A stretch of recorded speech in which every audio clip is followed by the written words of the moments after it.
Hello guys, welcome back in our new video. আজি আমি বনাম পিনাট বাটাৰ স্মুদি। তাৰ বাবে লৈছো peanut butter, dairy milk, 1 cup গাখীৰ আৰু কল। কল আপোনালোকে যিকোনো কল ব্যৱহাৰ কৰিব পাৰে। আজিৰ ভিডিঅ'টো গুটেই সৰু, গতিকে শেষলৈ চাব।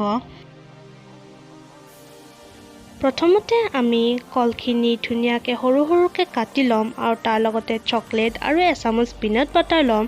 এইখিনি আমি ফ্ৰিজাৰত থ'ম আৰু গাখীৰখিনি ফ্ৰিজত থ'ম 2 ঘণ্টাৰ বাবে।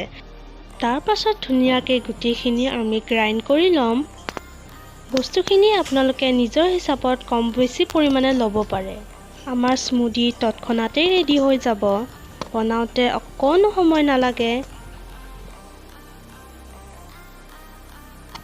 বনাব অতি সহজ। আপোনালোকেও এবাৰ বনাই চাব আৰু খাই যে কিমান ভাল লাগে। যিসকলে কল খাই ভাল নাপায় বা গাখীৰ খাই ভাল নাপায় তেওঁলোকেতো নিশ্চয় ট্ৰাই কৰিব পাৰে, কাৰণ মই নিজেই ভাল নাপাওঁ।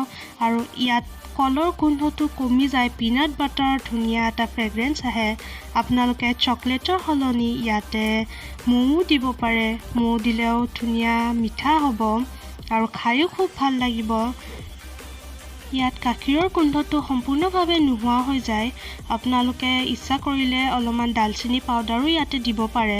ডালচেনি পাউডাৰ দিলেও খুব ভাল লাগে খাবলৈ। এয়া আমাৰ স্মুদি বহুত সোনকালে তৈয়াৰ হৈ গ'ল। আপোনালোকেও এবাৰ বনাই চাব আৰু কেনেকুৱা পালে মোক নিশ্চয় জনাব। তেতিয়াহ'লে আজিলৈ এৰিছোঁ। যদি মোৰ ভিডিঅ'টো চাই ভাল পালে তেনেহ'লে লাইক, কমেণ্ট, শ্বেয়াৰ আৰু মোৰ চেনেলটো ছাবস্ক্ৰাইব কৰি দিব। আৰু ছাবস্ক্ৰাইব কৰোঁতে ওচৰতে থকা বেল আইকনটো টিপিবলৈ নাপাহৰিব। Thank you, bye by.